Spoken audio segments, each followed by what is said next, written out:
신문에 나지 않는 대구 경북 이야기. 홍준표는 4년 전부터 한동훈이 싫었다. 홍준표 대구시장이 연일 한동훈 전 국민의힘 비대위원장을 공격하고 있습니다. 한동훈이 비대위원장을 맡고 있을 때도 셀카 찍으며 대선 놀이한다고 비판했는데 제22대 총선에서 국민의힘 완패로 끝나자 한동훈에 대한 비판의 강도를 높이고 있습니다.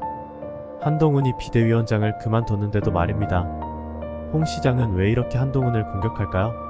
차기 대선 후보 경쟁자라서 그럴까요? 전 그렇지 않다고 봅니다. 저는 2024년 4월 13일 홍 시장이 자신의 페이스북에 올린 글을 보면서 2020년 8월 홍 시장이 제기했던 한동훈에 대한 이야기를 떠올립니다. 홍 시장이 페이스북에 올린 글에는 이런 말이 나옵니다. 나는 문재인 정권 때 야당 대표를 하면서 우리 측 인사들 수백 명이 터무니없는 이유로 줄줄이 조사받고 자살하고 구속되는 망나니 칼춤을 피를 토하는 심정으로 지켜본 일이 있습니다. 그 문재인 정권 하에서 그것을 주도한 사람을 비대위원장으로 들인 것 자체가 배알도 없는 정당이고 집단입니다.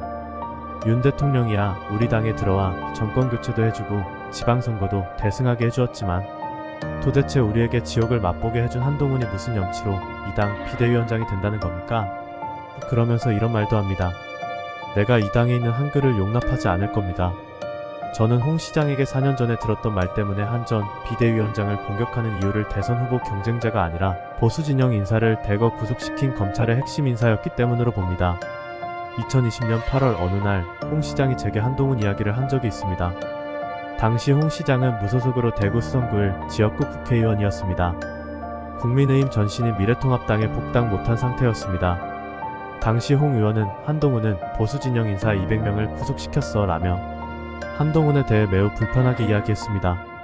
당시 한동훈은 정치나 시사에 관심 있는 사람이 아니면 알기 어려운 검찰 간부였습니다. 윤석열 대통령이 검찰총장이었고요. 그때는 윤 대통령을 대권 후보로 인식하지 않을 때입니다. 그러니 한동훈을 홍 시장이 경쟁자로 인식했을 리 없습니다. 보수 인사를 대거 잡아들인 검찰의 핵심 간부에 대한 분노로 보였습니다. 그래서 한동훈이 국민의힘 비대위원장으로 온 것도 마음에 안 들고 총선에 패배했으니 더 마음에 안 들었던 것을 요즘 표출하는 것 같습니다.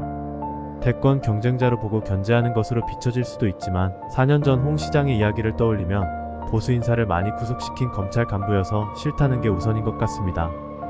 공교롭게도 홍 시장의 측근 중 검찰 수사를 받다가 극단적 선택을 한 분이 있습니다. 홍 시장이 경남도지사를 할 때 정무부 지사를 맡았던 모 씨는 2019년 5월 극단적 선택을 했습니다. 채용비리 혐의로 검찰 조사를 받고 있는 중이었습니다. 당시 한 전 비대위원장은 검찰 고위 간부였습니다. 한동훈이 모 씨 수사를 지휘한 흔적은 없습니다. 홍 시장도 제게 모 씨 이야기를 한 적이 없습니다. 그래서 모 씨의 극단적 선택이 홍 시장의 한동훈에 대한 인식에 어떤 영향을 미쳤는지 모릅니다.